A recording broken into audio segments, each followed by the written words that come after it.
All right, we're back. I think Judd'z Budz episode 132. This is the only tab open, so I should have been able to read it right away, but I can't read. As always, your host Spoke Z, joined by my good buddy Mr. At State of Hoppy. Hoppy, how we doing? I still don't know what episode it is. I said 132. Right, that's all you said. Gretzky plus. I'm too flustered to think of a 33. That's bad. This should be like your gimme.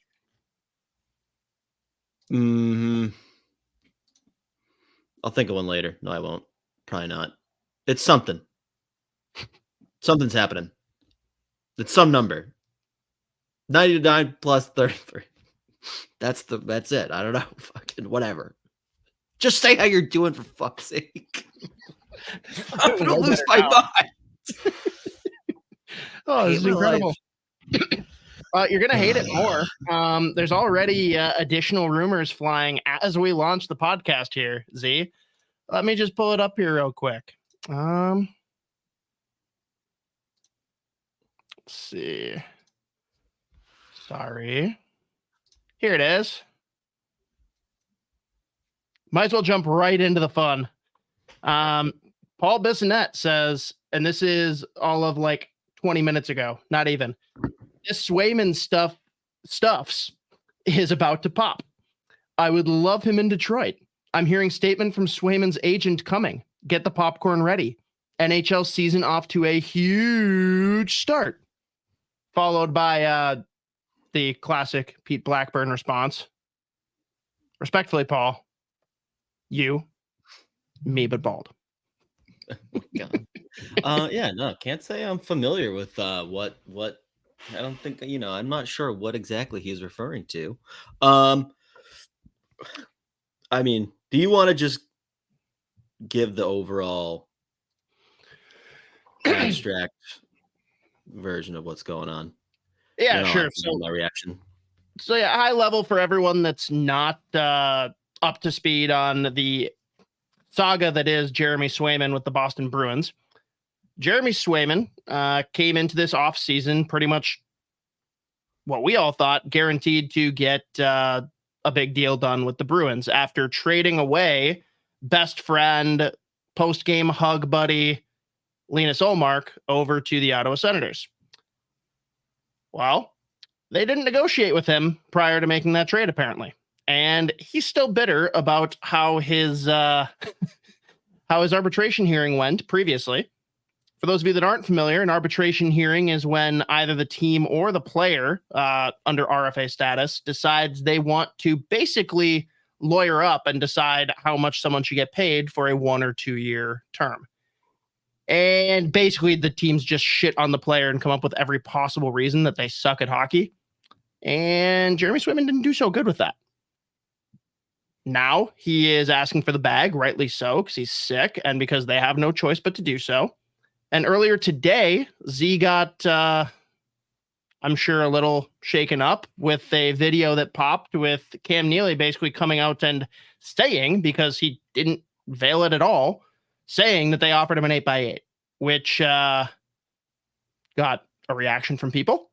And now we've got Paul Bissonnette out of nowhere, which I don't know if there's additional context to this, but he seems to think that Swayman's on the move. I pass it over to Z. I would be shocked. So I don't think that. Yeah. First of all, I would not. I mean, there's not getting traded. That's not happening. But so here's where I've landed on it, and like I do love the way that Neely was like, I have 64 million reasons I'd be playing right now. It's kind of a rock star quote.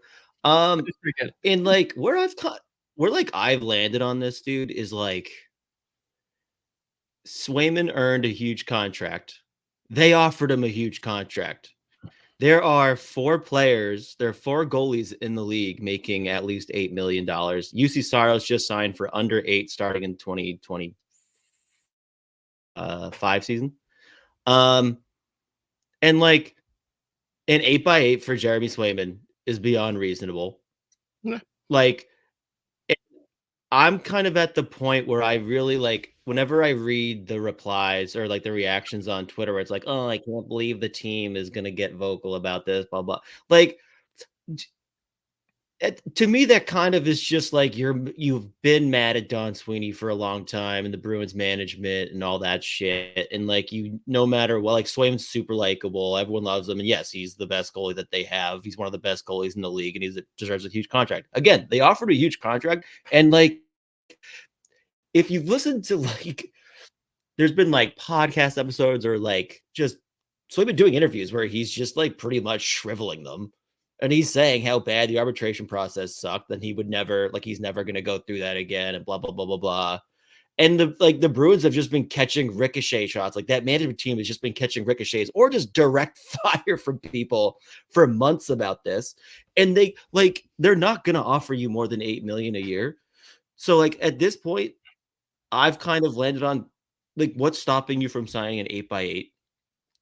Like at this point, are you gonna ask for like the Hellebuck contract? Okay, 8.5. What you're really gonna hold out and like potentially delay starting the season over like $500,000 a year?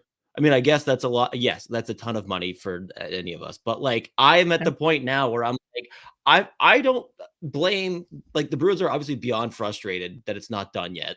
It should be done. Like at the end of the day, when he signs, it will be either this contract or maybe like a couple $100,000 more a year.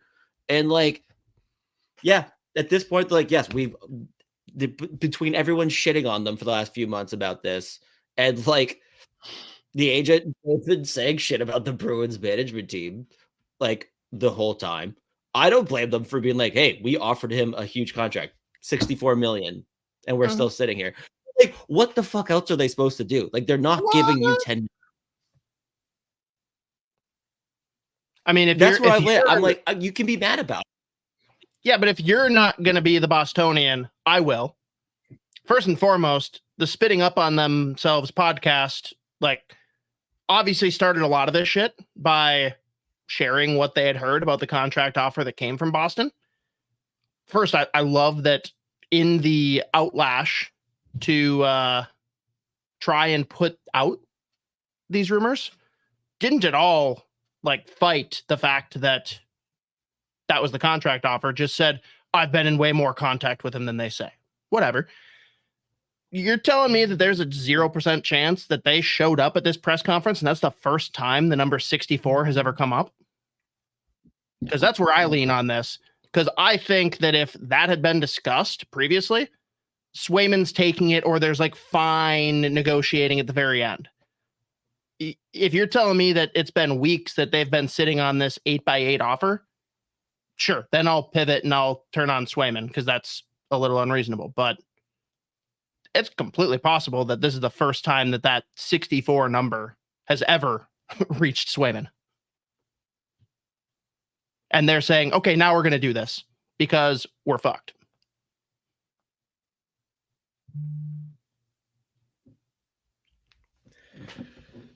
Yeah, I mean, I don't even know if anyone can see me or hear me because the internet is already shitting itself. But again, I'm just at the point where I think 8x8 is beyond fair for both sides. That's a ton of fucking money for a goalie, for a young goalie. He's like, they would make him literally the 5th highest paid goalie in the league, which feels about right. So like, and I would actually be shocked if 64 billion or if like an 8x8 is like that new of an offer. Like there's like they've wanted to give him a long-term deal, and I don't give a fuck what anyone says. Like they weren't offering him like 5 million. Like that's not real. The rumor was 6.2. The rumor was 6.2. I don't believe that either. Like maybe that was their first one months ago, but like they knew that was like there's no world where that was like they were like, oh, I can't believe you didn't take it. Like everyone has a starting for negotiation, like starting point in negotiations. And if like they were so insulted that they cut off communication after that, that's ridiculous. Like that's insane to me. So I would be incredibly surprised if like they've just offered him an 8x8 in the last couple of days. Like that would be crazy because to me it's like, how do you not sign it? Like that's nuts. And I actually don't think that they would have actually gone public with that number if it was like they came up with it 2 days ago. Okay, fair. I just like, I'm at the point now where I'm like, what are you doing? Because now it's going to be weird. It's weird. I mean, I guess it's probably been weird, but now it's in the public, which, yeah, if you want to say the Bruins management shouldn't take it public, clearly they've been going behind everyone's backs and just like leaking shit out anyways. So it's like, bro, you already made it public. So now we're going to say what the actual number is just to clear up all the bullshit, because they've just been getting shit on all summer about this. And I'm like, this is crazy. I feel like there really shouldn't be that much separation between the two sides of like what they both think a deal should look like. So like, to me, I'm at the point now where I'm like, bro, are you really not signing an 8x8? So you have to wonder now if it actually just gets done and it's like 8.25 over 8 years in the next few days, or if they really want to like stretch it out into the regular season. Then I'm like, if you miss games and you end up signing for $250,000 more a year, or half a million more a year, like, I think that's absurd, but we'll see what happens. So at the end of the day now too, like, I guess good thing they got Korpisalo back in that trade, because like, other than they'd have like Brendan Bussey would be their day one starter. Hear me out. How do we make this about the Minnesota Wild? Hell yeah. We've got our trade partner now. Oh, there you go. Philip Gustafson to Boston. I think that could actually work out really well. It comes to that. I would be upset about it. Actually, not really. I mean, I'd be. But the money, like, I'd have to be fully bipolar. I'd have to be schizophrenic. I'd be like in 1 minute, and then like a tick would happen. I'd be like, now I'm snapping back into like my other personality. Wild fans would like it. Great. I'm calling it Gustafson to the Bruins when I don't know where it would even make sense for Swayman to go. Like, what is a team that would be like, yes, we need this guy and we can afford him? Because the "and we can afford him" piece is critical. Well, yeah, there's just so few teams in the league, I feel like, that could do that anyway. Because like, even if, let's say he does get traded, if he actually asked for a trade and then just took $8 million from another team, he would become, actually, you know what? No, the people that are super fucking annoying on like Bruins Twitter would somehow make that a Don Sweeney like problem. And I'm like, okay, like, what? Come on. Again, so that's my whole thing with this, is like the reactions where it's been like, fuck you, Don Sweeney. I'm like, what is he supposed to do? Like, it's just offered him $64 million fucking dollars over 8 years. Like, I just like the people that are super mad at Don Sweeney about this. I'm just like, I feel like you really want to be mad at Don Sweeney, and like, is he batting 1,000 in every contract he's ever signed or trade he's made or draft pick? Nope. But get like this one, I don't really know how you can at this point fully make this a Don Sweeney thing. I think there's like both sides here absolutely have played a part in this, but at this point, the fact that he's not signed and they've offered him an 8x8, like, I'm like, okay, really? Like, we're really not going to sign that right now, and now we're really going to make this about the Bruins management when they've offered you every dollar that you've earned. Like, they offered him the contract that like he should be like signing. Like that, it's. I'm just looking to see if there's any like other like insider updates, if there's anything going on. And I'm just seeing this post from Meth Bear like 6 hours ago. Absolutely hilarious how people have taken Cam Neely's 64 million reasons comment out of context here and just assumed the Bruins have offered Swayman an 8x8. Has anyone even considered they could have offered him 4 years, 16 million, or even a 1 year, $64 million contract? Wake up, people. Yeah, exactly. You have to think about this. My buddy Evan was like 64 years, 1 million AAV. It's like, yeah, hell yeah, dude. So the DiPietro contract. Nice. Yeah, exactly. They're giving the Ricky P or Ricky D. Sorry. Ricky DP. Gross. Yeah. But that's where I've landed on this, dude. Like, so now at this point, I don't care, because I do think at the end of the day, like, whether it's before the season starts, couple games in, like he's gonna sign. And he's actually, what is he, number 1? So he'll be like 8.1 million, like he'll do that shit. Which will actually piss me off when it happens. That will be in honor of Phil Kessel. How dare you? Thank you. Sorry, I should have thought about that more. Do you have more you want to say on this topic? Because that brings up an important topic.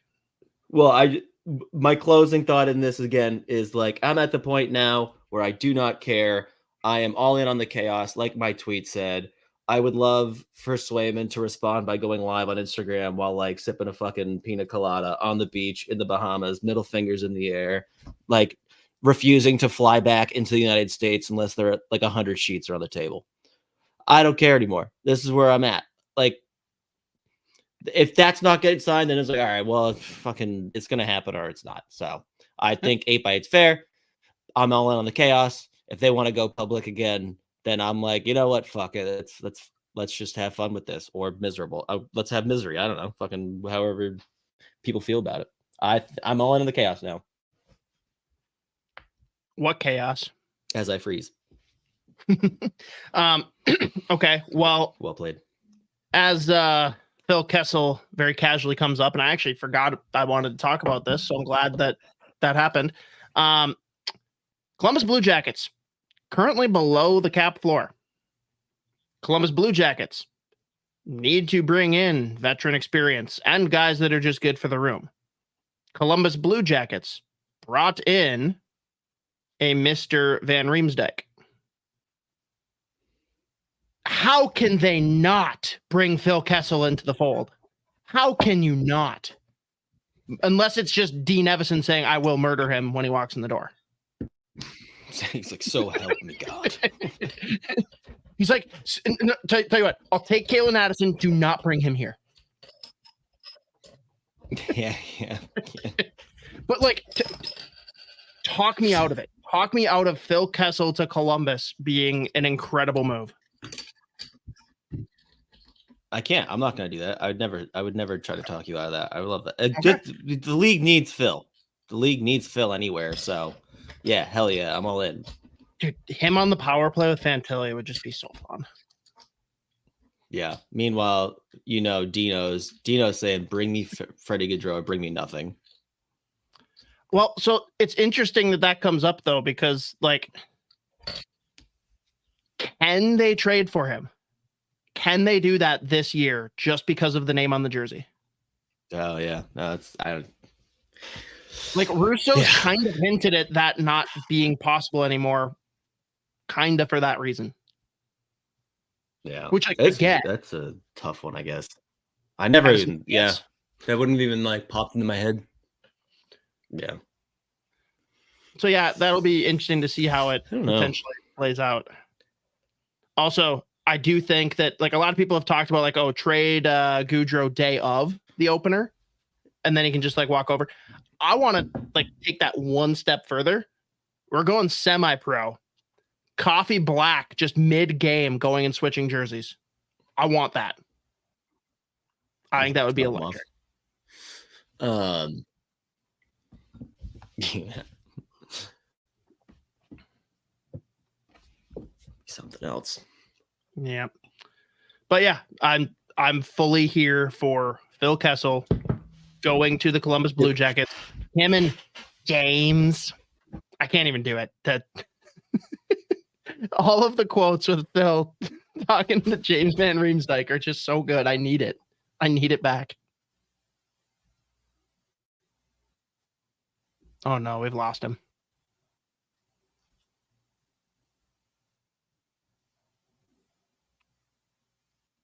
Z. This is unbelievable. I mean, I'm gonna leave and come back. This is out of control at this point. I'll be right back. I'm getting furious. Oh my God, yeah. Let me leave the studio. Oh my God, it won't let me leave. He's stuck. He's trapped. All right. While we wait for Z, quick plug for anyone listening live or on audio or coming back and finding the video later. Isha posted this earlier, but do go check out a new series that we're trying to kick off right now, where we kind of tinkered with this at home, but now we're going to do it at breweries, where we are going to review 4 beers and have 4 hockey topics. We went out this week to 9 Mile Brewing. Here is their delicious X-Step Hazy Pale Ale, which apparently is sponsored by like some big time disc golf YouTuber. Don't call it Frolf. Don't be that person. But everyone, go check out that video at your leisure. We talk about 4 great 9 Mile Brewing beers, which at 9 Mile, go check out their tap room in Bloomington. And then we tried something new called the Love-Hate Matrix. We had a team each for the Central Division, where we either love to love a team, love to hate a team, hate to love a team, or hate to hate a team. Go check out the video if you want to know more. And weirdly enough, limited Wild talk there. We don't love them or hate them. So I guess that's a good thing. But everyone, do go check out our friends. Awesome people. 9 Mile Brewing. Great tap room. Great spread of beers. And please like, comment, whatever. Do the whole thing over on the video. We got Z back, I think. Maybe. Possibly. What do we got? It's not. Or it's like the rage that is coursing through my veins. I have coursing. This is the angry I've been in a very long time. Like, it hasn't even. It's so bad. Anyways, just pretend I'm not here. That'll work out well. So angry right now. Yeah, you know who else is angry? Arbor Jackeye. Oh, let's talk about it. Well, we'll see how long I can talk about it. Caught a nice little fine. I mean, fortunately, he signed a nice little ticket in the off season, so that'll help him out. Cedric Pare, Bruins draft pick from 2018, I think, a long time ago. Knee on knee with LAINE. What'd you think of it? Because those hits I'm always split on. Like, I could go either. Yeah. Like, I really would be shocked if Cedric Pare was like, let me go fucking hammer this dude's knee. Yeah. So I'm with you. Like, these are always very, very tough. I don't think it was deliberately intentional. Like, I'm coming to fuck you up. The best way that I've heard it broken down today was by Ray Ferraro, who basically said, yeah, this guy's an AHL player.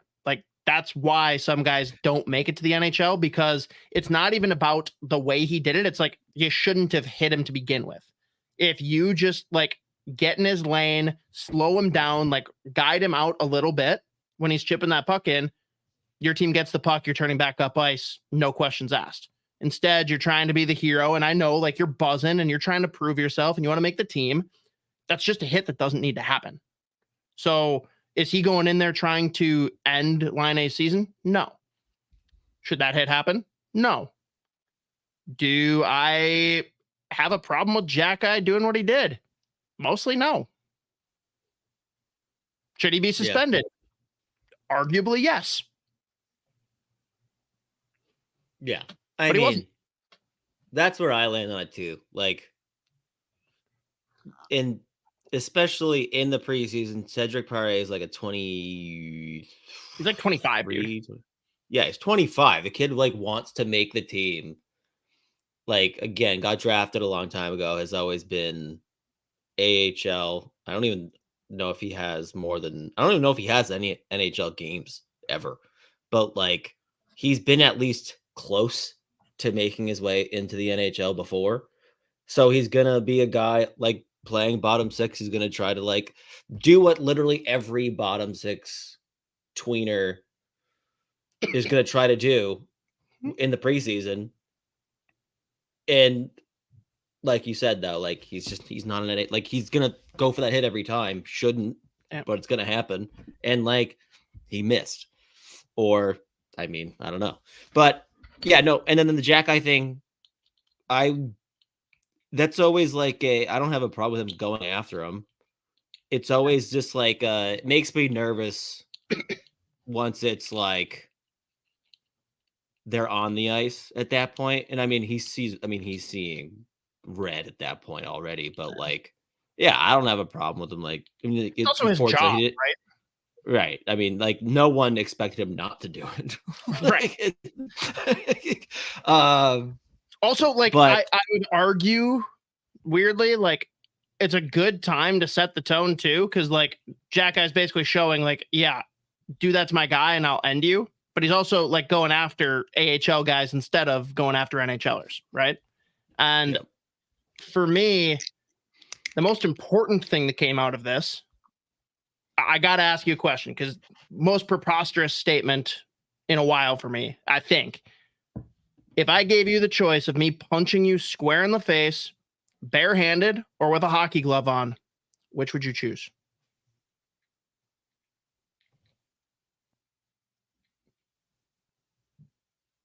Probably. Oh, good. I can see your lip moving. You haven't left. No, yeah, sorry. I feel like this is an easy answer, so I'm scared that you're taking this long. Maybe you don't agree with me. I feel like no glove. You would rather be hit in the face with a bare fist. All right. Maybe I'm wrong here. I need to see it in the chats. I need comments on this. Like, for me, it's a no-brainer glove. No brainer. Yeah.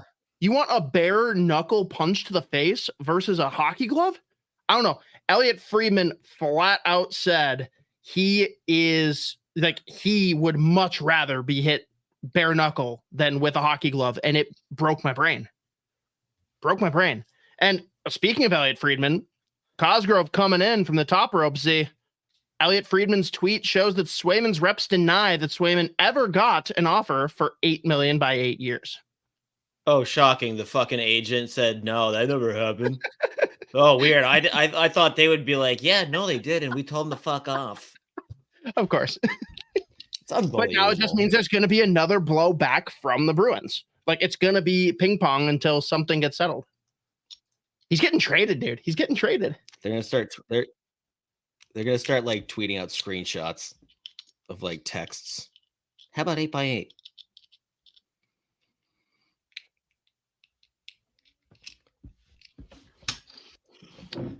God, that, you know what? People like literally won't even think about like the logistics of that and why an agent might deny that publicly. Oh no, people will take it at face and they're value. just going to be so excited.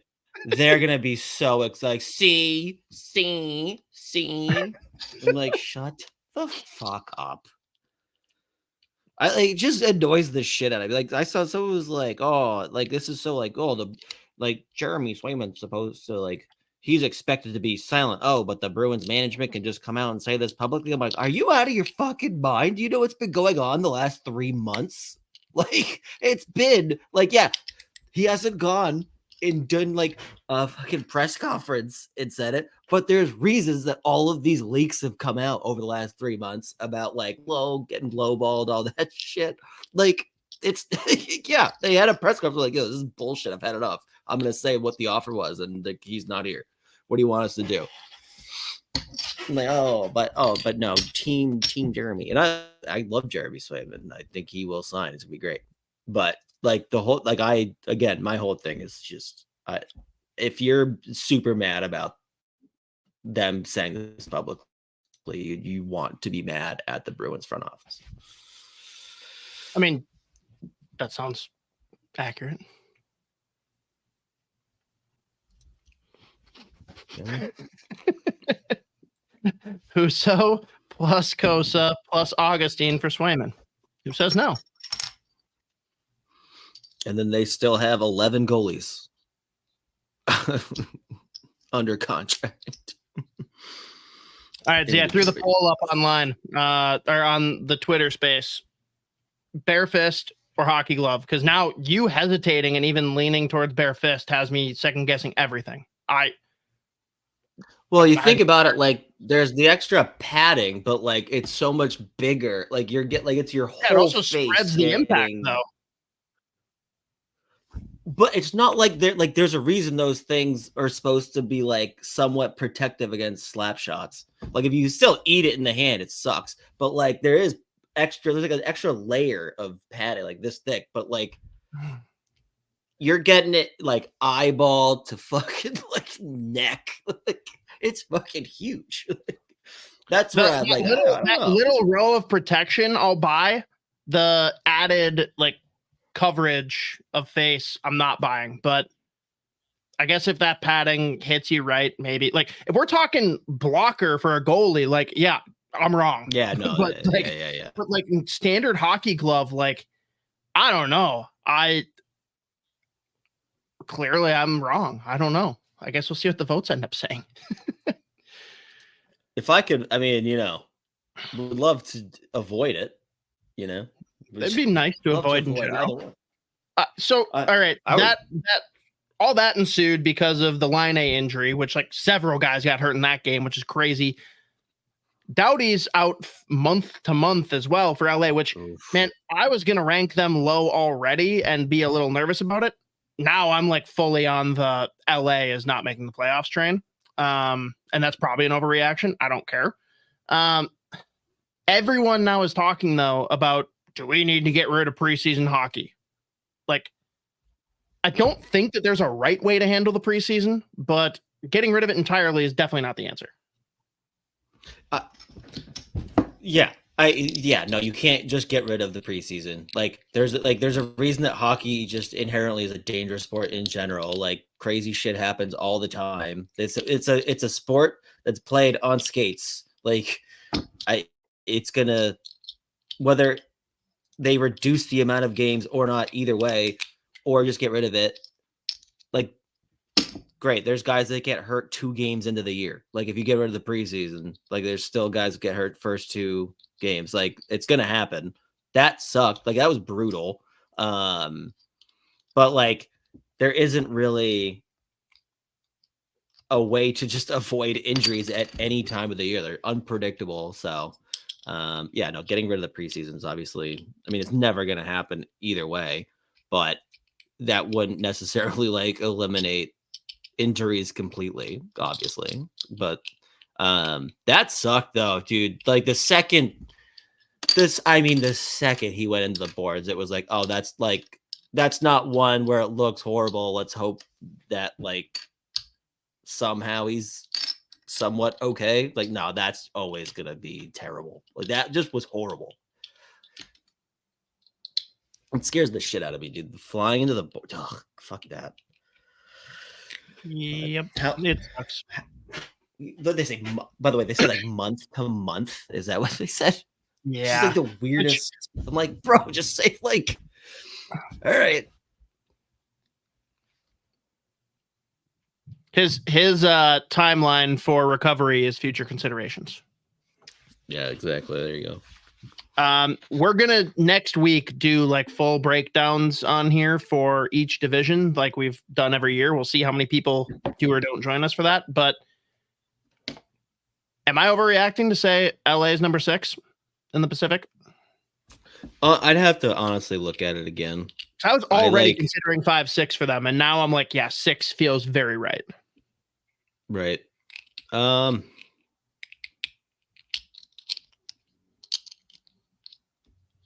Their blue line and goaltending scares me, man. If it was just off their forwards, they're a top team, but it scares me.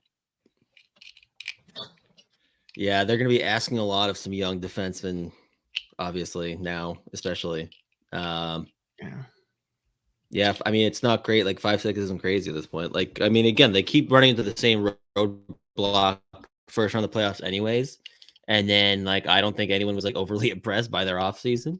So the fact that now, like, your number 1 defenseman goes out, like, on a roster or on a team heavily reliant on like him plus all of their fucking forwards in the first place.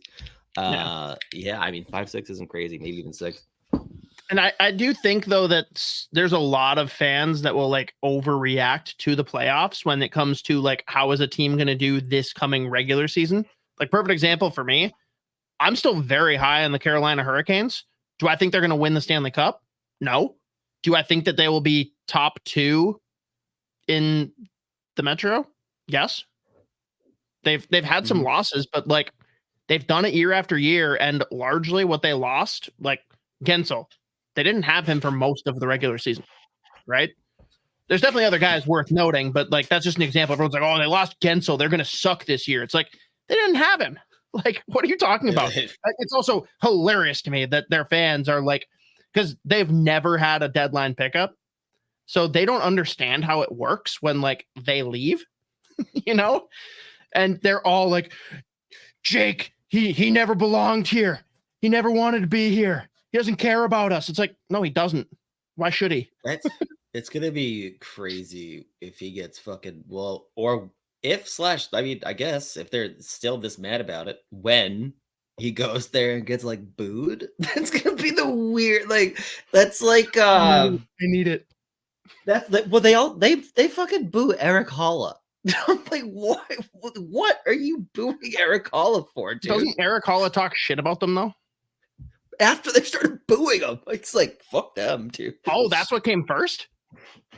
I don't remember. Like, I think if anything, he just made some like cycle. Like, yeah, I didn't want to go back or some. I don't even know what the comment actually was, but like it wasn't insane. But I remember watching a game and he was getting like mercilessly booed, and I was like, this is the weirdest thing of all. I can't think of what other fan base that would be like, we must, all 18,000 of us need to boo this guy, Eric Holla. Dude, what the fuck? Hall of Famer? Imagine booing him. Couldn't be me. Right. Oh, that's fun. Okay. Anything else NHL wide you want to talk about? I don't think so. All right. Well, let's move on then. We kind of talked about it previous weeks, and to be honest, this will probably be a really stupid exercise, but gonna talk about this year's Calder Trophy. And we're both gonna draft just teams of 4 and see who gets the most Calder points at the end of the year out of these players. And I'll just give you advantage. You can go first. Take it. Also, partially because I know who you're going to take. And if you don't go first and I take him from you, you're going to be really upset. So I'll let you take it. I'm still firm on going with Logan Stankoven. Again, as I've said every time we talked about this, like, he has, the second he stepped in the NHL, he looked like he not only belonged, but he was a big part of that Dallas Stars team. Looked really good in the playoffs. They're going to be really good again. He's going to be relied on even more. So I lean heavily towards Stankoven. I will be absolutely putting some money on him to win the Calder. So yeah, no, that's where I lean. I'll go Stankoven first. I'm good with that. Yeah, that is absolutely who I was talking about. Which means for me, it's gonna have to be Macklin Celebrini, purely for the beard vibes. Also, he's fucking sick at hockey, but that's, you know, minor details. That's a minor. Yeah, I was gonna say that's irrelevant. I mean, we saw it. Connor Bedard didn't deserve to win it this year. He was first overall pick. He wins. Macklin Celebrini gonna win by default. Also, it doesn't get talked about nearly enough that Connor Bedard has outright stated that he wants to come to the Minnesota Wild when he's out of his RFA status. Oh, wait, no, sorry. Misread that. The Wild would be interested in acquiring him. So same thing. Basically the same thing. Yeah, same thing. I'm sorry, I couldn't help myself. Yeah, you had to do it, didn't you? Same thing. Your turn. This one is tough. Actually, no, you know what? I'm not even gonna overthink it. I'll go with the guy that has the best odds, Matvey Michkov. The thing that scares me is just the fact that randomly 5 games in, even if he's got like 10 points, he's gonna get benched and scratched for whatever reason at some point. Like Torts legitimately can't help himself. Like he's gonna be like, "What am I gonna fucking play him again?" No. But dude, he just did that mitten state thing again. Do you see him? He went for he didn't even come close to pulling it off. He went for the Michigan in practice. I'm like, dude, oh my god, you fucking lunatic! Are you Satan? Torts 100% thinks it's called the mitten. Oh my god! Because you like go up by the goalie's glove, and because the state looks like a mitten, he has no idea. He can't help himself. Yeah. Mishkov's doing the mitten again. Dude, like, what? He's looked so good, though. He's looked so fucking good in the preseason. He has. It's preseason, but he's looked good. Yeah, I mean, yeah. I will say, though, but I'll just stick with it. I'm not going to overthink it. So you talked really highly about him, like, during his draft year, everything. Is the hype a little too high coming in because people are setting the bar at Panarin and Kaprizov, who were, like, 3 or 4 years older than him when they came over? Well,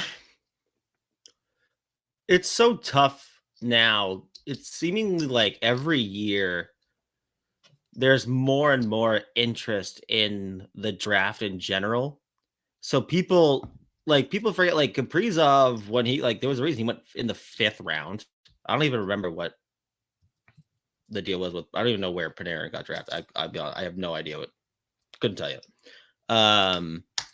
But like with Michkov, the combination of actually most of it was just he was on the same like talent level, and like what he was doing in the junior ranks, like internationally, club level, like was on par with, it was like him versus Bedard. Like that was a real thing for like a couple months, and then the whole Russia-Ukraine, thing happened. So we never really got to see him fully go head to head that many times. Or actually, I don't even know if Bedard and Michkov ever played against each other in an international tournament. I can't remember. But the combination of him just like being stuck playing only in Russia forever, or like not forever, but the last few years before the draft, combined with forever. Combined with just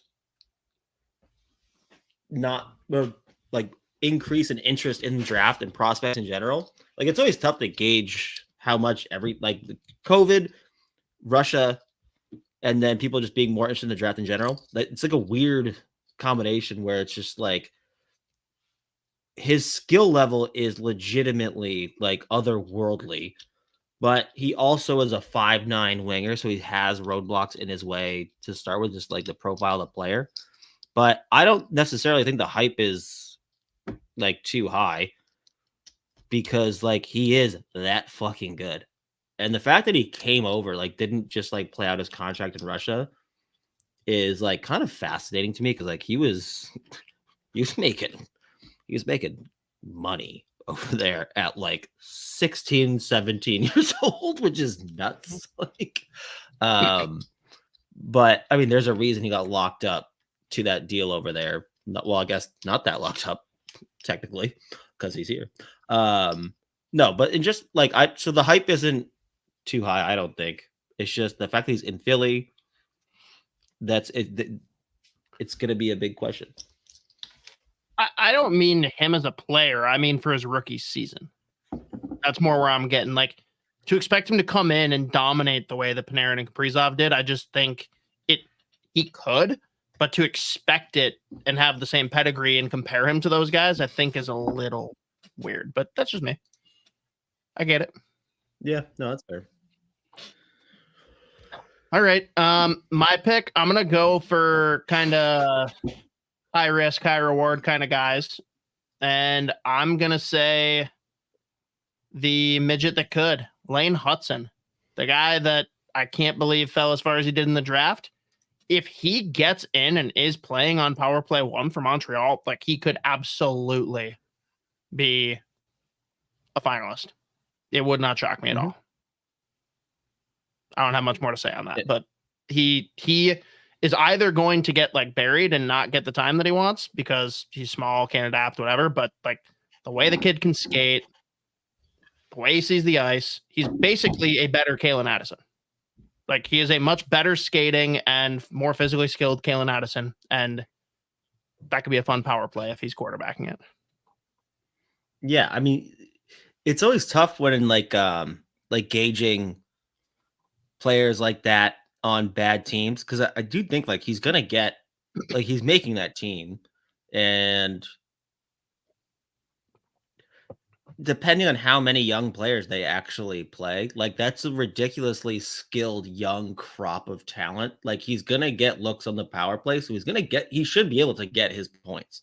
So it's just gonna be interesting if it's one of those cases where he's got like a good amount of points, like dash 37, like just because they're in the Atlantic, which is fully like that division is absurd. Like they're not going to be a good team, but he's going to get his points and he's going to look good. And he looked good in the games that he played in last year, the few games that he played. So yeah, no, I think he's got like the 4th or 5th best odds anyways. I think he's 4 or 5. Yeah. But so yeah, question though, barring catastrophic injury, right? Like, let's just say like normal seasons for most teams. Do you think that they could be non-8? Like, is it reasonable to think that they could ascend? They're not making the playoffs, let's be clear. But, like, I think there's a real world where they could jump to 6 or 7, depending. And, like, we're talking, like, spread by a couple of points across everybody at the bottom. But there's some intrigue there. Yeah, I just think, like, there's 7 teams in the Atlantic that are, like, fully expecting to either make the playoffs or be pushing to make the playoffs. That's the thing. Like both Ottawa and Buffalo are like, yeah, you're forgetting one. Should be making the playoffs. Same with Detroit. Same with Detroit though. Like they still think I'm putting Detroit 8. You're putting Detroit at 8. I don't know about that. But most people won't know about that, but that's what I think. Again, I'm not saying that they're going to be a shit show team. I think all of those teams could be like in the 80s. Like I think the Atlantic is going to have like no one that pops off for big points. I think everyone's going to be like low 100 to mid 80. It'll be the tightest like division. Easily. Like Easily. You know what I mean? Like it's crazy how good it is. Like it is insane. I want to be so much higher on Buffalo and Ottawa than I am, and it's just so tough because it's like, shit, they have to contend with this division. Like it's gonna be. I think they're just even still with the doubts about Detroit, the problems with Buffalo and Ottawa. Like there's like the Montreal Canadiens are still like for me a pretty big drop off still. Okay. But we'll talk about it more next week. Yeah, I'll be fascinated to see like if Ullmark can do his thing and stay healthy, and just it's gonna be tougher just given the fact that it's not playing behind the Bruins defense.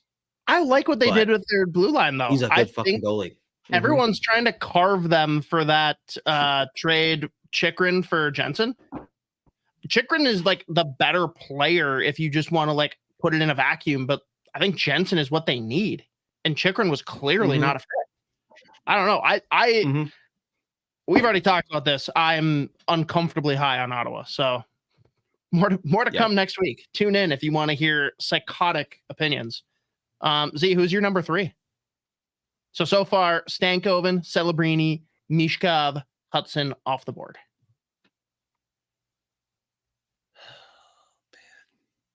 And I'm worried you're going to take my guy.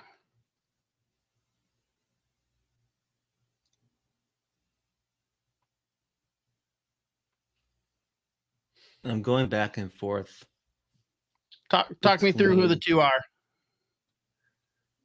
I'm going back and forth between going, like you said, high risk, high reward, Askarov,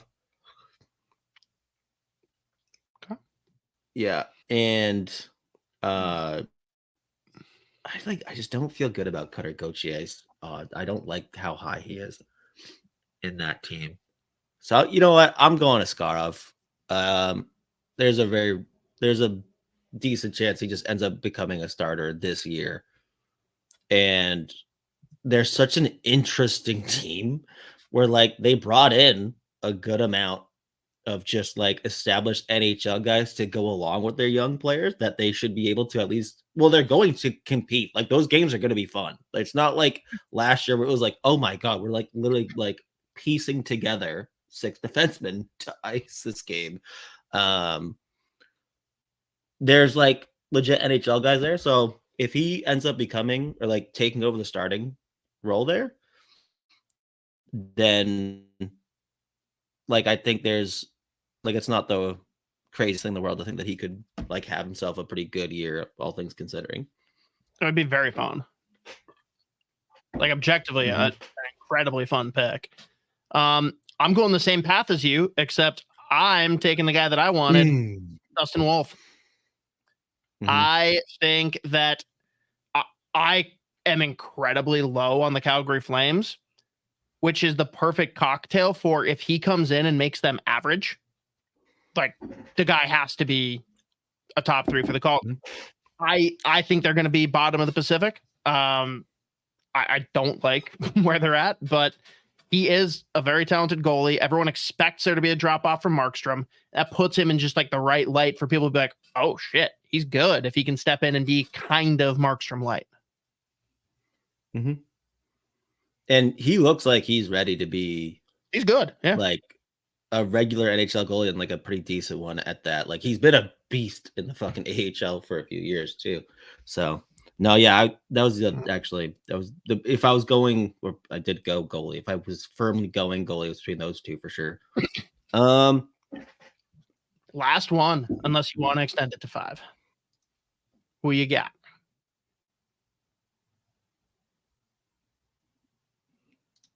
It'll be objectively hilarious if Gauthier just doesn't get drafted. I might, you know what? I might. I'm not taking him, so I'm not. Yep. So he's not getting drafted then. Yeah, that's what I'm gonna do here. Baby, that's fun. I don't know if you'll love this or hate that I'm taking him. I might sprinkle a couple bucks on Rutger McGroarty if they put him in a pretty good, and like he can play, dude. He's a good fucking player. He should be able to complement any of those, like, yeah, fucking top 3 lines there. You're like, totally on though with the like upside swing. Yeah. Like, do I think that he's going to be in the discussion? No, but like, is there a path for him to crush it? Absolutely. So yeah, that's interesting. And God damn it, everyone now is already talking like, oh wait, are the Penguins better than we think because they torched someone in the preseason? Like, I'm already disgusted at the fact that people are going to go in with expectations for Pittsburgh when there really shouldn't be any. But against not Allmark and the Senators, who didn't have a full lineup. Malkin had a hat trick and Crosby had 2 goals. Sick. I'm glad that they're like firing on all cylinders and feeling good, but like, I know they're good. I would have been way more excited if it's like, oh yeah, Rutger McGroarty popped off for a hat trick. I'd be like, all right, maybe something's happening here. Let's cook. All right. Well, my pick, because I was considering McGroarty. He wasn't like my lean, and I'll actually say I'm really sad that this guy barely. Wait, never mind. I'm totally off on this one, but the other guy that this is one that there is absolutely a path for, but I'm not like super high, I guess. I think that there's been so much negativity around this player who, like, you and I both know is sick. We've talked about him on recent episodes. Frank Nazar could absolutely torch if he's put in the right position. And again, this is going to be a team that's not going to contend for the playoffs, but could absolutely take major steps and like be in the mix. They're not going to make the playoffs, but they could be right there with like the bottom 4 or 5 teams and be within 10 points of those kind of guys. And he gets some power play time with Connor Bedard. That's all it takes. If he's playing second line or if he somehow lands on Bedard's wing, okay. Like, I'll take that dice roll. Yeah. And I mean, like you said, they did enough to make themselves not like the doormat of the league. And there's plenty of players who should be able to take another step too. And like, even if he ends up playing third line, there's going to be one or even potentially both that can like play with him. And like, at that point, if he's getting like third line matchups, yeah, there's a potential for him to like rack up some points. And then, like you said, like on the power play as well, like he is ridiculously skilled. He's so fucking good. And I wouldn't, again, like I think we talked about this either last week or when we talked about like Calder or just like young rookies, whatever. I wouldn't say that he's getting like shit on, but just given where they've been drafting, like he's almost like kind of somewhat just like forgotten about a little bit, like how good he really is. So I'd probably lean more towards like slept on almost. Sure. I guess my shit on is mostly coming from Corey Proman, who's like, yeah, he's maybe a third liner. So, but yeah, we can move past that. The one that I'm kind of kicking myself for, if we were going to go the like dice roll goalies, dude, if Anunen ends up getting, that's like, where I was going. Yeah. That could have gone really interesting. I don't know. But yeah, people are going to be super upset that we don't have Cutter Gauthier in, which is fun. Or Will Smith.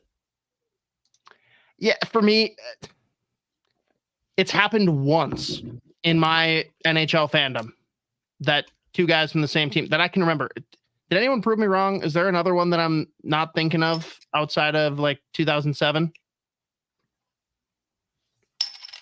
Because 2007 is the only one I've got, and they finished 1-2 on the same team. But that was also like stupid. Right. Yeah. God, I still miss Jordan Stahl. I wish he was back with Pittsburgh. He's a machine. He's a literal machine. Dude, as a rookie, he was like the biggest guy on the team. No joke. Yeah. He's like, if you're gonna like create a hockey player in a lab, it probably looks like Jordan Stahl. Well, especially with that chin, dude. Yeah, exactly. Now, just heard this today on 32 Thoughts. Do you know why Byfield wears the number 55? No. Sergei Gonchar. That's bananas. He played defense early on and eventually got moved to forward because he didn't care about playing defense. But he loved Sergei Gonchar. So that was a wild revelation. I did not expect that. So I love that. Yeah. Mateo, top 5 is not top 3. Pay attention.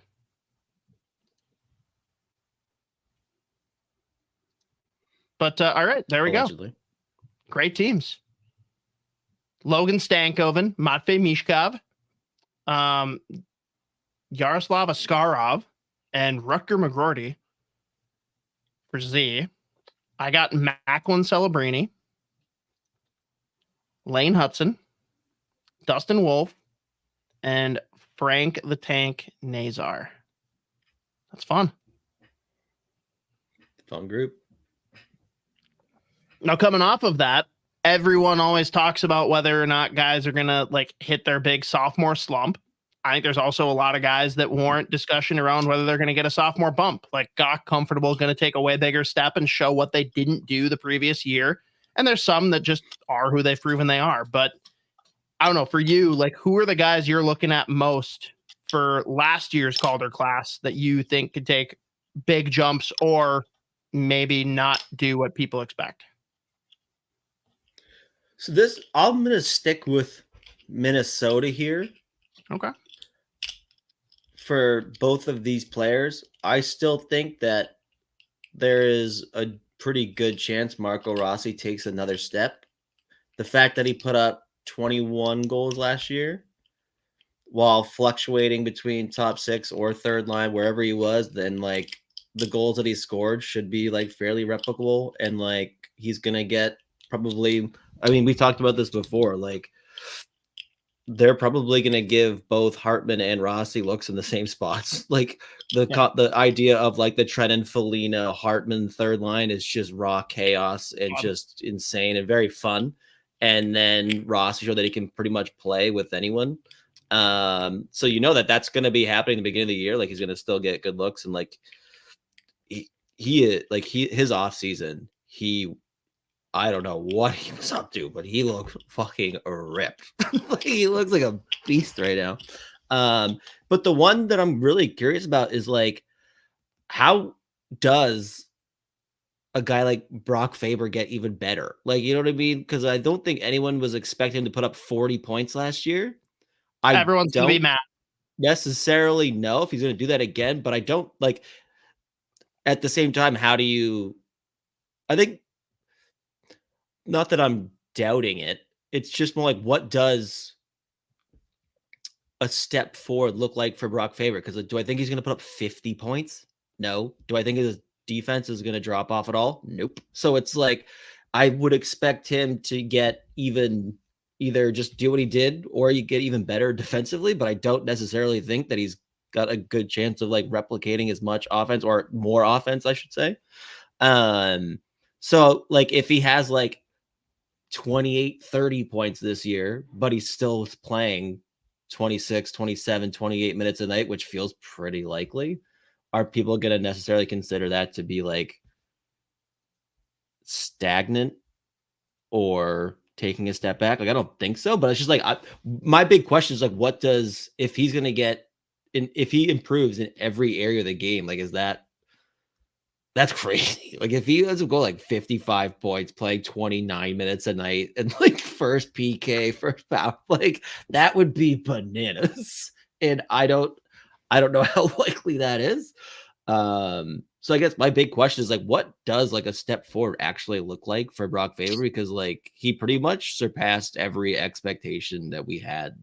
Like we were all waiting for that like 4, 5, 6 game, I guess, slump or whatever, but it never happened ever, even when they were not good. Like he still was just like the same player or like got better throughout the year. So I guess I just kind of wonder what a sophomore slump versus like what a big step forward looks like for Brock Faber. Because like, again, I don't like if he puts up 25 points but is still playing like solid shutdown D 28 minutes a night, like I think that's fine. Like I think that's great. Like hopefully that means like Declan Chisholm's your PP1 quarterback. Like and he's playing well.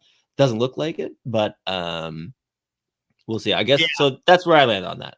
Yeah, fans are gonna gauge it off of points, of course, but no, I'm with you. If he's playing 25, 26 minutes plus and he's largely not getting scored on, I literally don't give a shit about anything else. That is your job.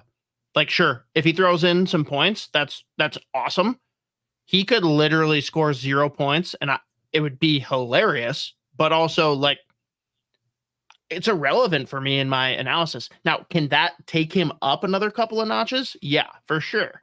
But his points are of no consequence to me unless he's playing power play 1 and it's not working, right? Like, that's the only time that I'd look and be like, all right, dude, you should probably be scoring some points. But no, I could not care less about that.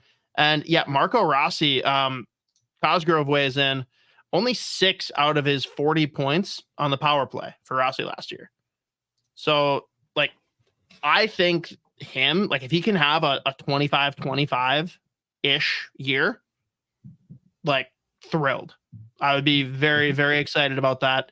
And I'm weirdly coming around to, I'd love to see him on the first line, but I actually think if all the lines are firing, like Hartman on the first line makes more sense.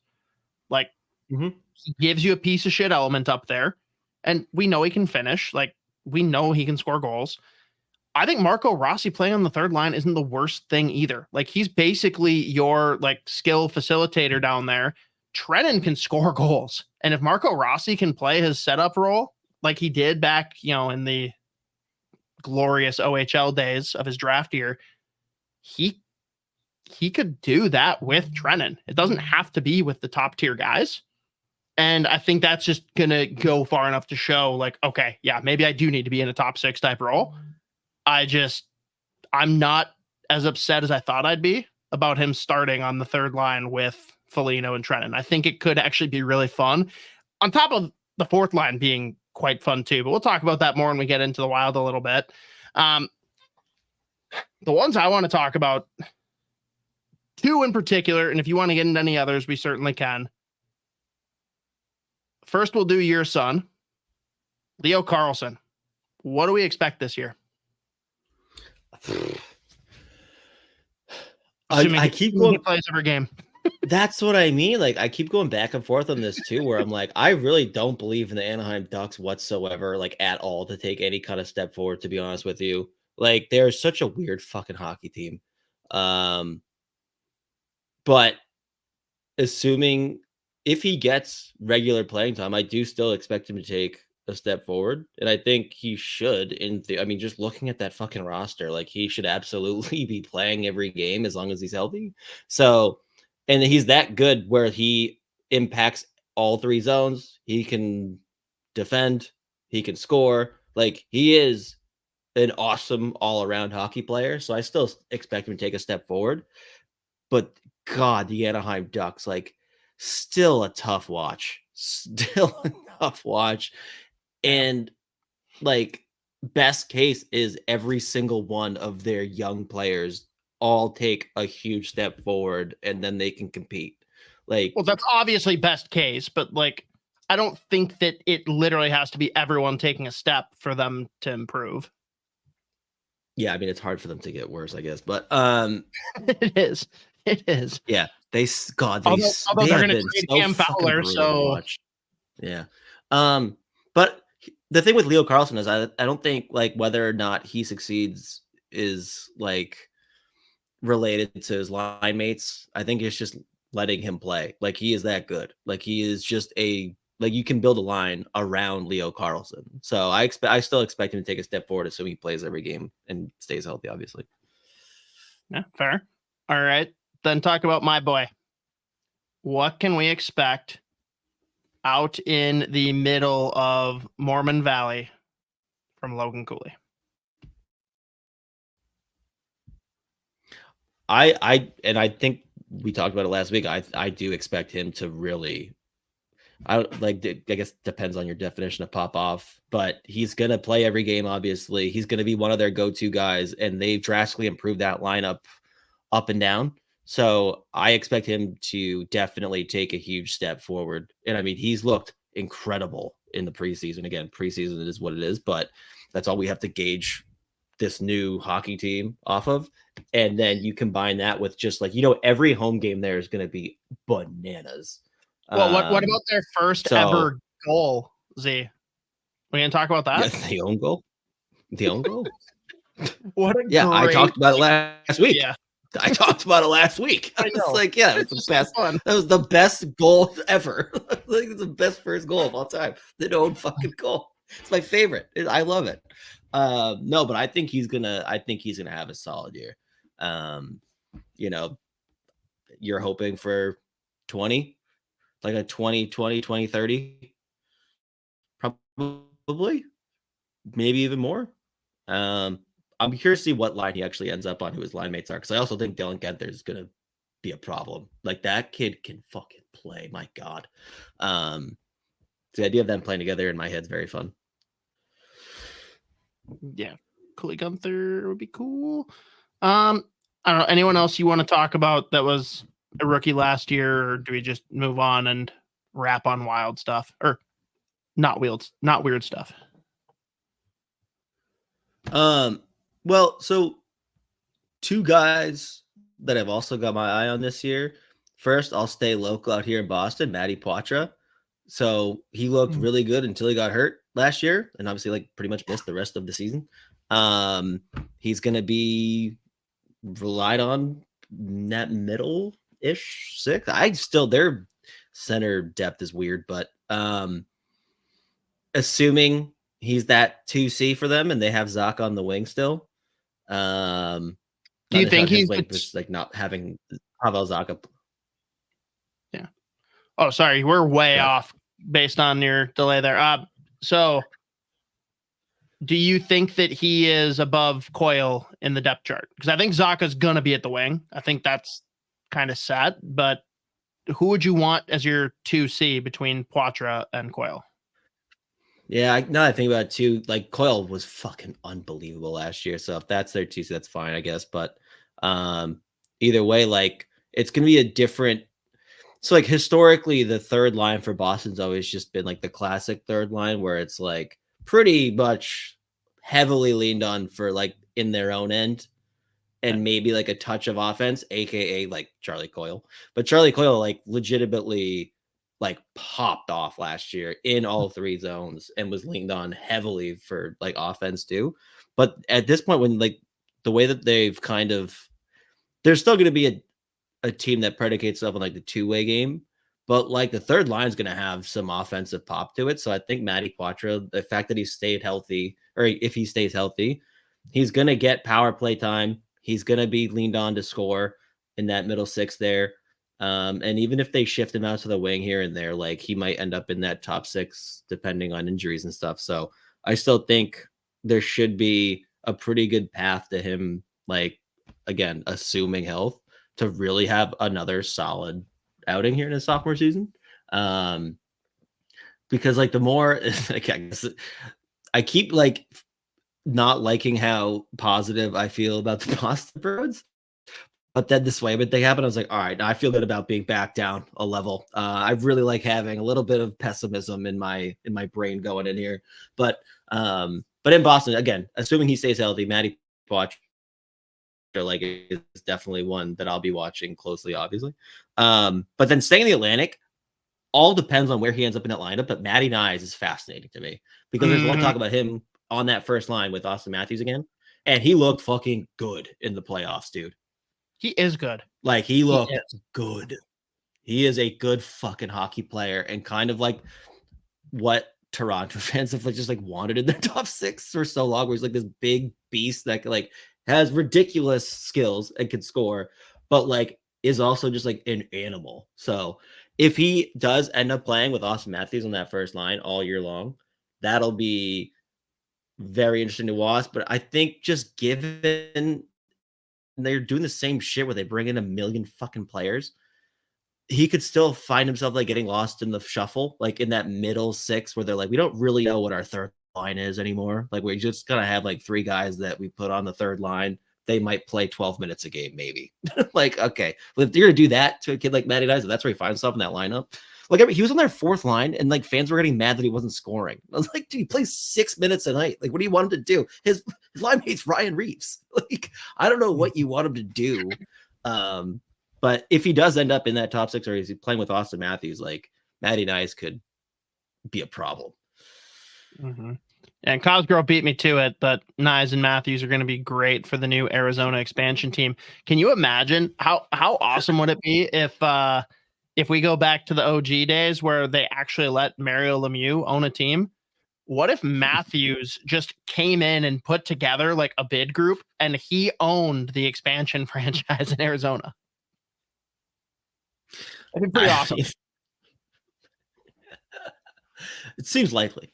I like the odds. So, or he's going to become dean of Arizona State. It's going to be fine. Because they're going to be good this year, which is, I love that. God, that place is going to be insane. Again, we talked about it last week. Arizona State's going to have every year the biggest incoming freshman class and graduate like 3 guys every fucking year. They all get thrown out. Yeah. Fair. Oh, God. But yeah. All right. Well, let's kick it over then to not weird talk.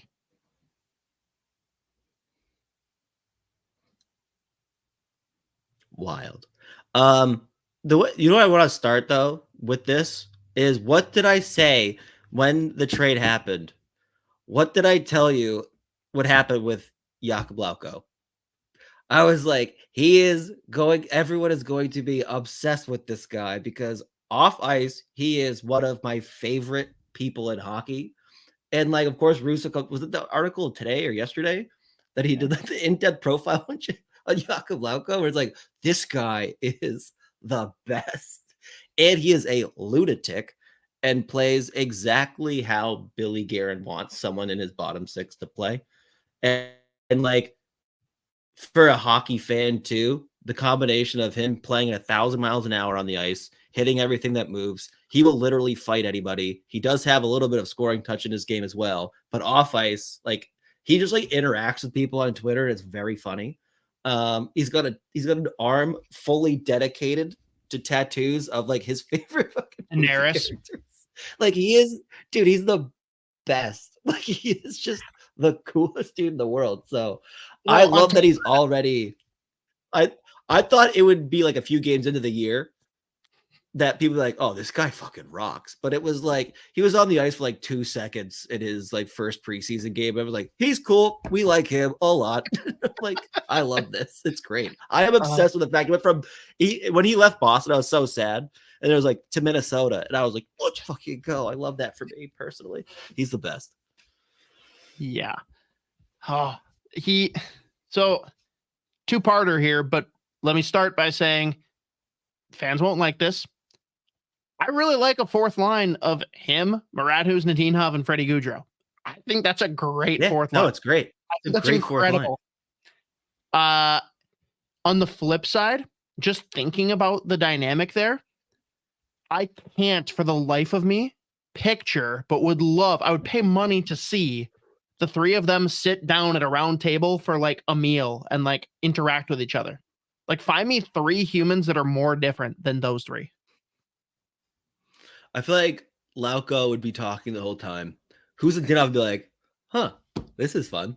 This is funny. And he just like laughing to himself. And Freddie Gaudreau is just like, what the like what did I get? Guys, we're gonna get in trouble. Yeah. Texting Dean, help. Yeah. God, I don't like this new kid at school. Yeah. Lauko's whole plate is just grapes. Loves grapes. Big grape guy. I think that's a weird way of saying that he's a wino, like he's an alcoholic and he just slugged down wine. Yeah. No one just likes grapes.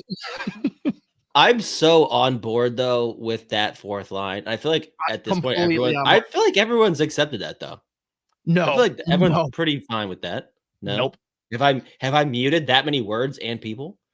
Basically, everyone is on board with Lauko. Huznadinov needs to be higher in the lineup. Freddie shouldn't exist in the lineup. Whatever. Okay, sure. Whatever. I am fully on board. Basically, I said it online, but basically this season is going to come down to, can we get meaningful and semi-consistent contributions from the second line? If so, Wild might be a playoff team. Yeah. If not, probably not. Yeah. Yeah, I mean, I fucking listen. I mean, I don't know if people want or would get, but if Murat Huznadinov at this point in his NHL career is in your top 6, that's a problem. That's an issue. That's not a good thing. It is a bad thing if he is there, or if he is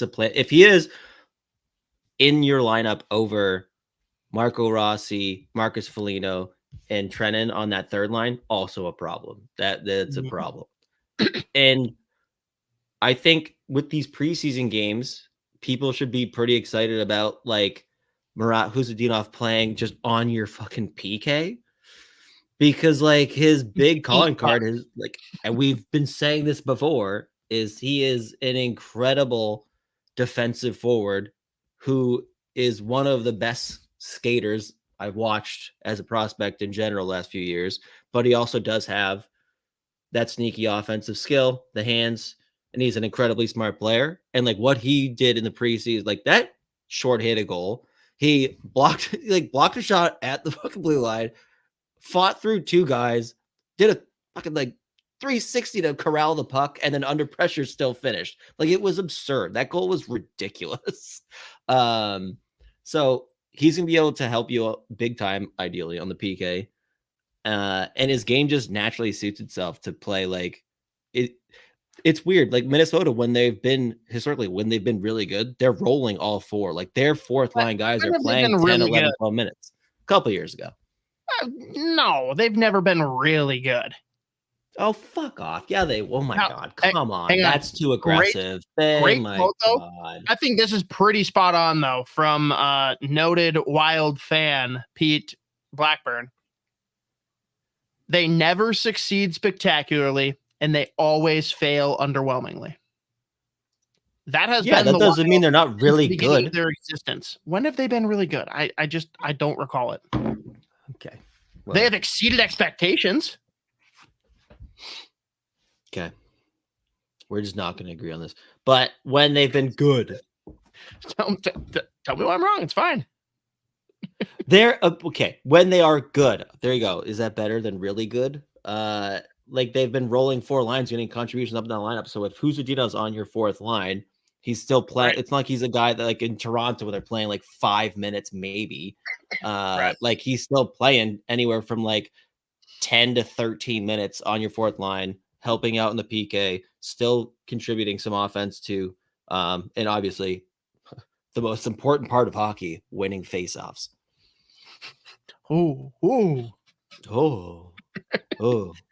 What do you think about this one from Mateo? I just thought Ogren could also work on a fourth line with the other two.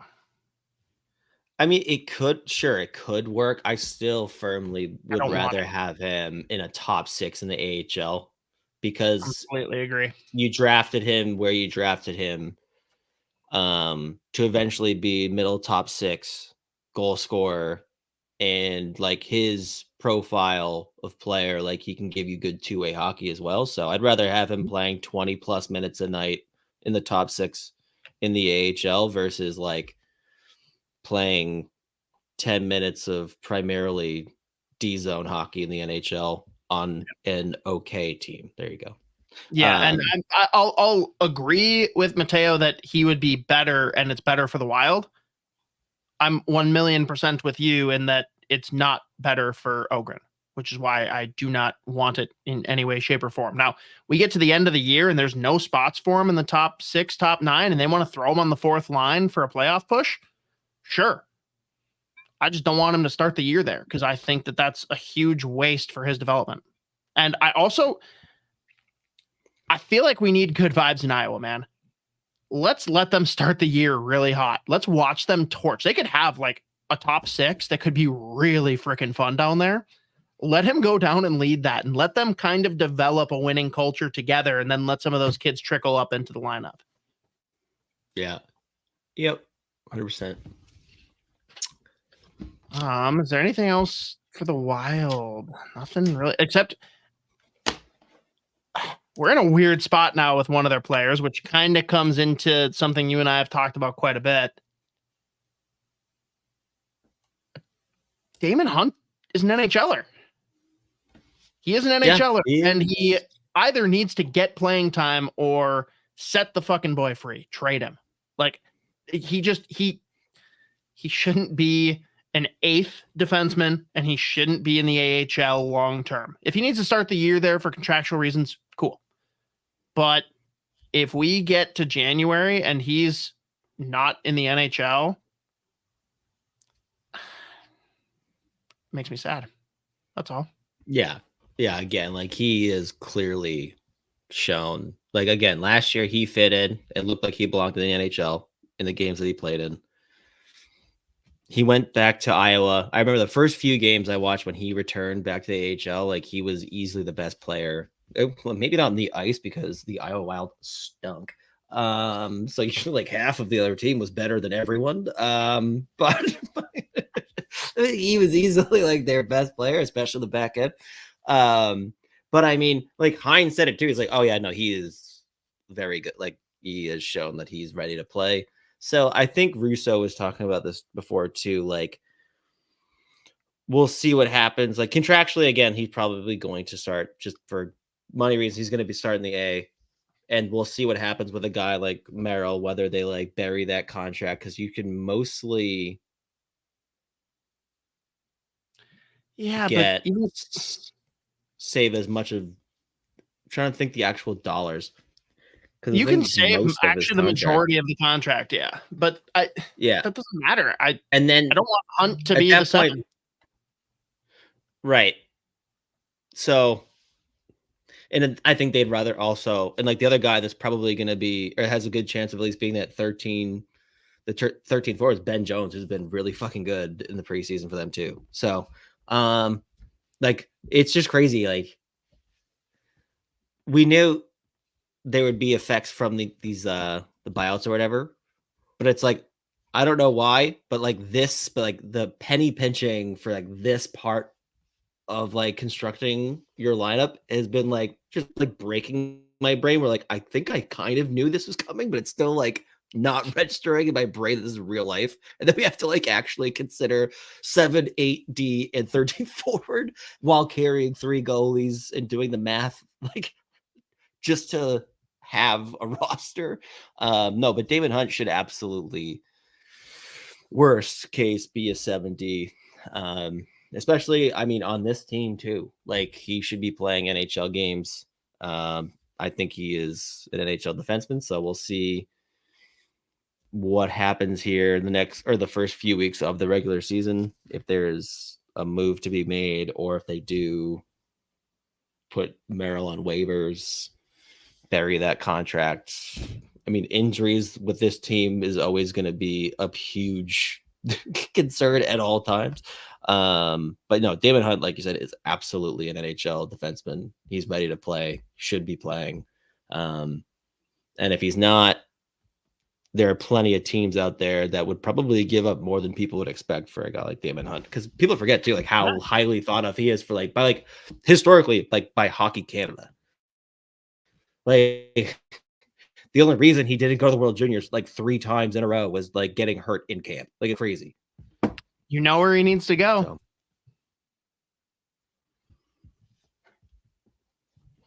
So. No. Say it.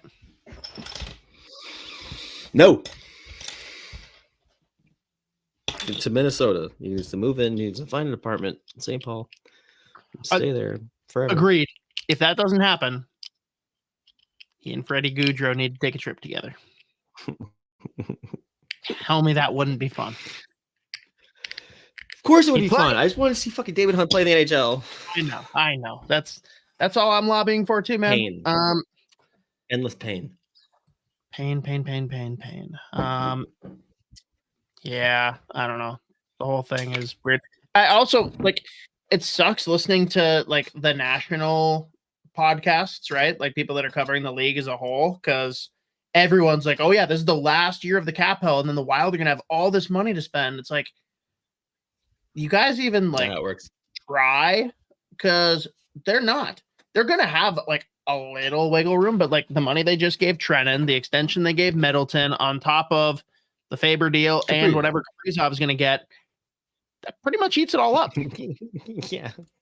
Which great problem that Brock Faber turned into this player. Like, if you want to attribute a lot of that to that's part of what's filling the Parise Suter buyouts, like cool.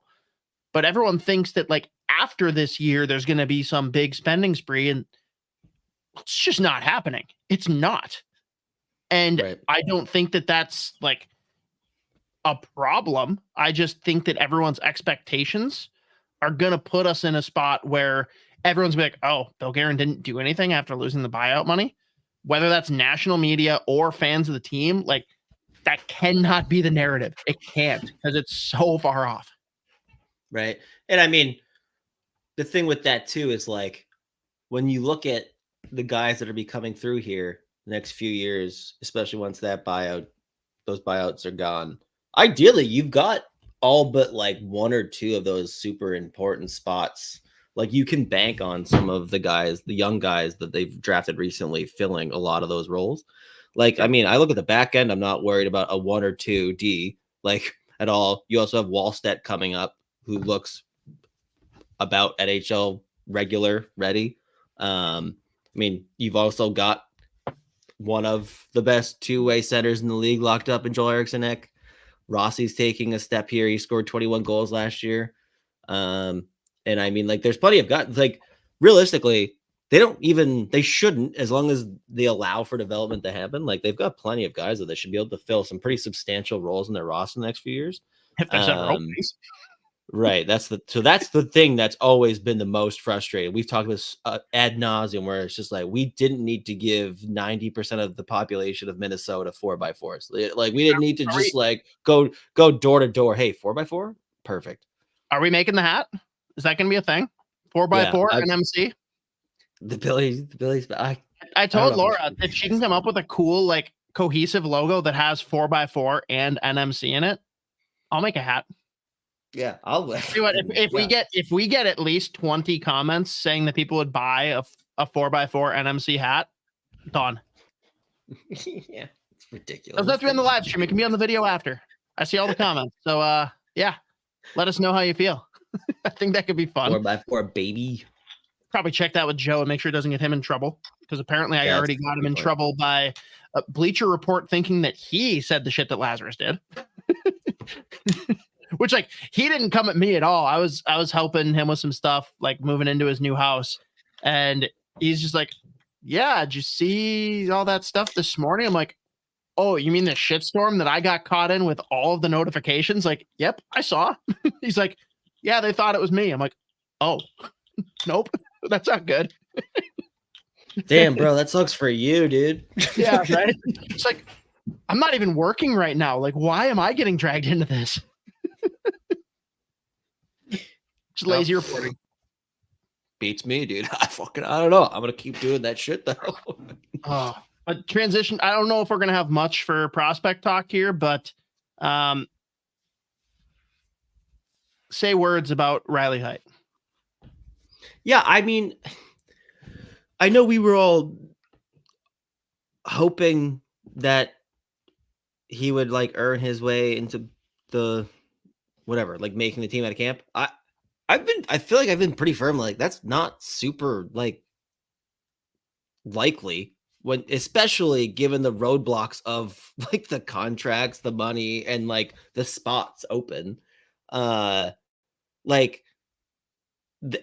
was shocked like how much that really caught fire. Like, I mean, I guess it was probably towards the end of the last WHL season when like he was like, I mean, he was well over 100 points and everything, but like just like taking a step back and looking at, I mean, it's the same shit we talked about with like Liam Ogre. It's like, okay, do you want him to play, like, if he earns a spot, you want him on your fourth line? It's either that or the WHL. I'd rather go have him cook in the WHL again. 100%. Like, it's not wrong for me. I don't think it was ever like that likely. No, but from the fan perspective, one, it was just something to be like hopeful for, right? Yeah, They need some kind of young blood. They need to see someone from the prospect pool step in and do something, whether it's him or Ogren. I think if either of them gripped and took that, Johansson spot on the second line, no one would care about anything else that's happening, right? That would be enough to get people going. And for him, it's partially that, like, he wasn't spectacular in the preseason. I don't think he was bad. And I think we saw a lot of bright spots for like what he can be. He's not NHL ready, plain and simple. Like, we saw it, but I think there are some fans that expected him to be more in the discussion. Like, fans would be happier if it's, yeah, we can't bring him in because of contracts, but this guy's sick and he needs to be in the NHL soon. Whereas right now it's like, oh, he's not ready. Like, he's not. Yeah. Right. And I think that's what's got fans a little bit more irked. Yeah, realistically, that's how I should have phrased that now that I think about it. But like, also too, like, even if like they both played, like, let's say him and Ogren like just looked incredible this off, like in the preseason, I'm still saying, okay, if one of these guys is making the team, like if they both look good enough to play in the NHL, I'm still taking Ogren. He's only like, because Riley Height's only played WHL hockey. Liam Ogren's played pro hockey for 2 years in Sweden, and like he got a couple of games last year, looked good, whatever. So realistically, if there was like the combination of there just not being any really like legit spots for either one of them, like where you would ideally want them to play if they both showed that they were ready.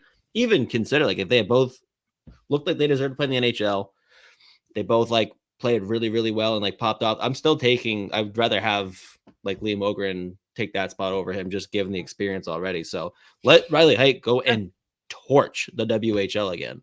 And we'll see what Prince George looks like, because they still should be a very good team anyway. So I mean, they're probably like in the mix there in like the top 3, somewhere behind what's going to be a wagon in his teammate, or I guess future teammates team, Ryder Ritchie, the Medicine Hat Tigers. Which we don't talk enough about how ridiculous some of these Canadian cities are. Like, some of them are like funny, it's cute. It's like, oh, Moose Jaw, oh, that's so Canadian.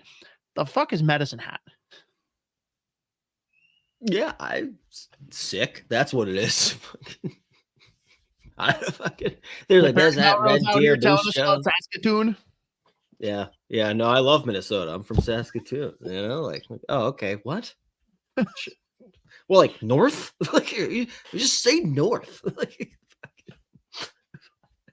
it was. I still can't believe that. I was shocked, dude. I'll never forget that moment. He dead outrageously funny. Like looked at me, he's like, "Oh no, I love Minnesota. I'm from Saskatoon." I'm like, bye. So I'm out of here. Okay.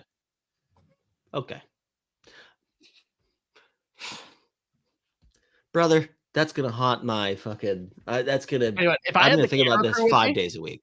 If I had the camera crew with me, that would have been a great, not weird, wild commercial. Yeah, just me getting off the elevator with him just standing there with his obnoxiously large pants. Yeah, exactly. Yeah, no. I would have stepped out of the elevator. My hands would have been on my hips. Like, what the fuck was that? What the hell did he just say? Like, I'm fresh out of the pool. I got several nooners in me, and you're dropping this shit on me? You're dropping this shit on me? No, yeah, but once Cade Lindstrom's back from Columbus preseason camp, that Medicine Hat, just the 4 forwards they have in Ryder Ritchie, Andrew Basha, Gavin McKenna, Cade Lindstrom is, that is insane. So, they're going to be real good. Lindstrom. And then actually they played Red Deer this past weekend. Chase Woodsky went back first game, 20 save win, save 2022. So he's off to a nice start over there. 1-0. Who do you want Ritchie to play with? Him and Basha together is so fun. So if they're like the wings on either, 100%. You can take your pick. I don't even fucking care. Like, full. If you want to go like all out, full on, ridiculous skill, crazy transition, and you throw Gavin McKenna in between the two of them, like that is, that's a cheat code. But then you have Lindstrom, who's just an absolute bull, just a beast. I love that kid. He's so fucking fun to watch when he's going full tilt. Like, it's just like, get out of his way. Those players are so fun. Where it's like, bro, just get out of his way. Just let him sleep. Like, just don't piss him off. Don't piss him off. Just, like, let him sleep. Evgeny Malkin to a T.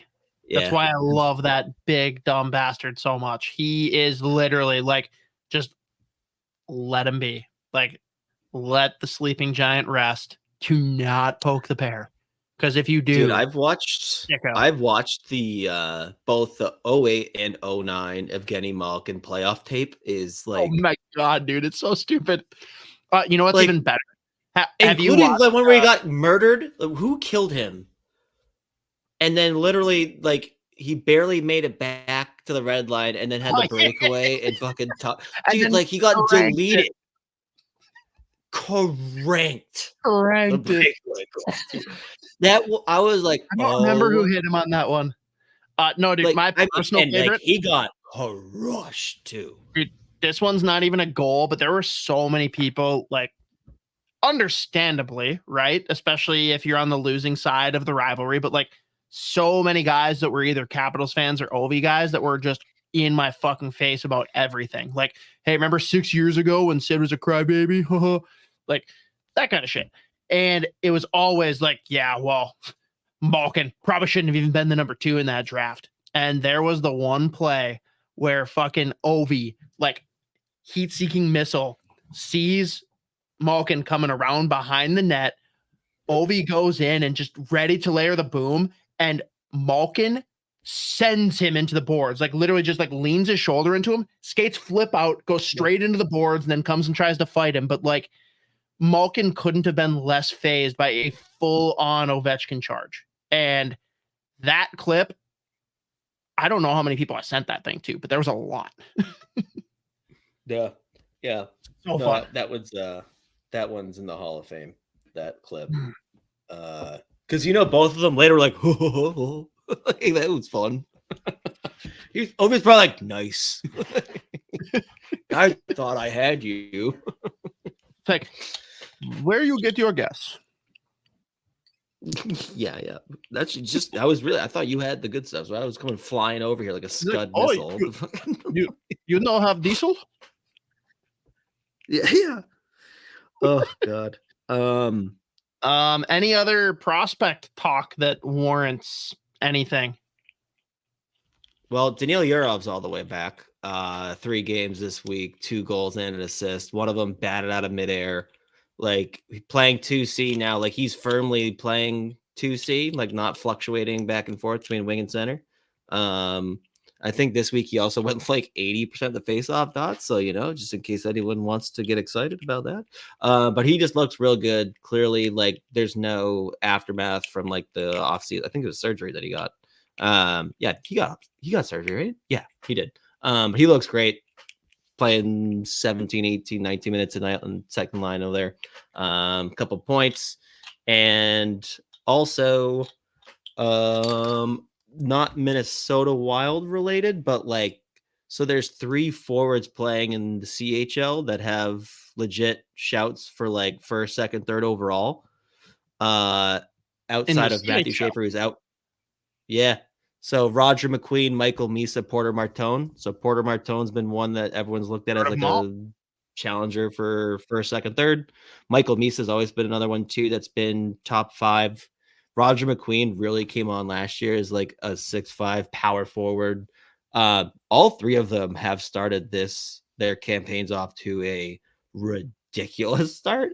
Roger McQueen through the first 4 WHL games this season, 6 goals, 3 assists, 9 points. Michael Misa in his first 3 OHL games has 7 goals and an assist for 8 points.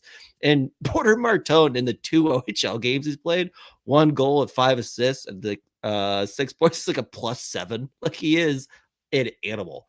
But like all 3 of them, I went back and watched their games this past weekend.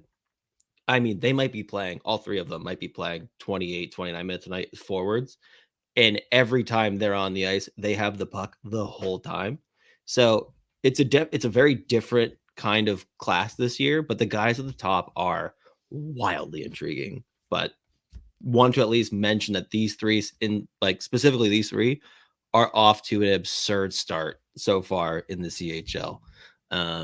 And it's going to be interesting too, because like I talked about Matthew Schaefer, he's out with illness. We'll see what he looks like when he comes back. Anton Frondell still hasn't played any club hockey because he's out with injury again. Like, so it's going to be, there's like a group of 6, 7, 8 guys that have like shouts to at least go top 3 here.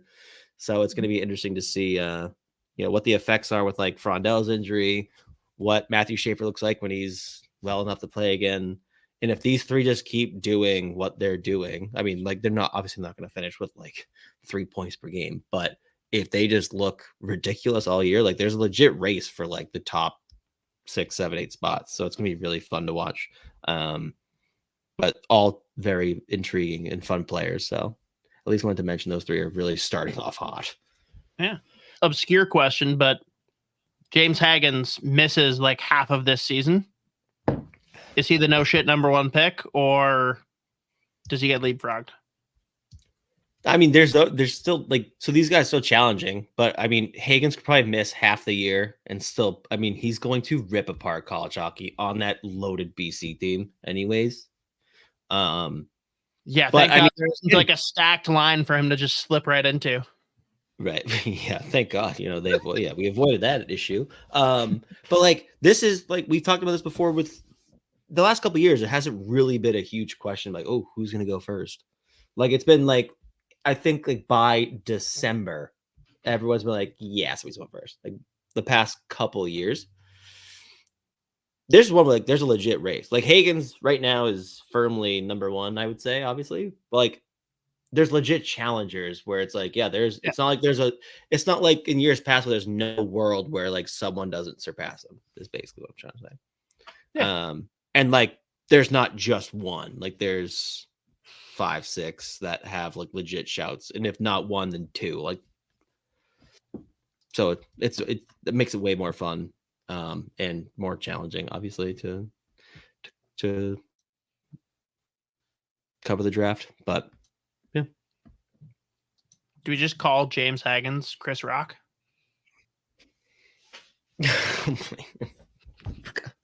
Yeah, that was a reach.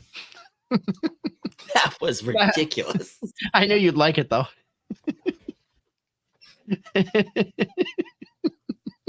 I didn't see that coming whatsoever. Right, that seems like a good spot to go. Yeah, that'll do it. Hey, despite the internet, what a comeback story. Did okay. It's been worse. I was full of rage earlier because it was like it was at the point where I literally couldn't click on leave studio because it was like loading. I was like, what are you loading? Stop loading. Actually, please don't load anymore. Let me fucking leave. And it was like, nah, your connection's not good enough to leave the stream or contribute to the stream. So either way, still made it 2 hours. Jesus Christ. Did it. Did the thing. We'll be back next week for division previews. Is that what it is? Division previews next week. It'll be chaotic if you couldn't already piece that together based on some of our Easter eggs throughout this. Mm-hmm.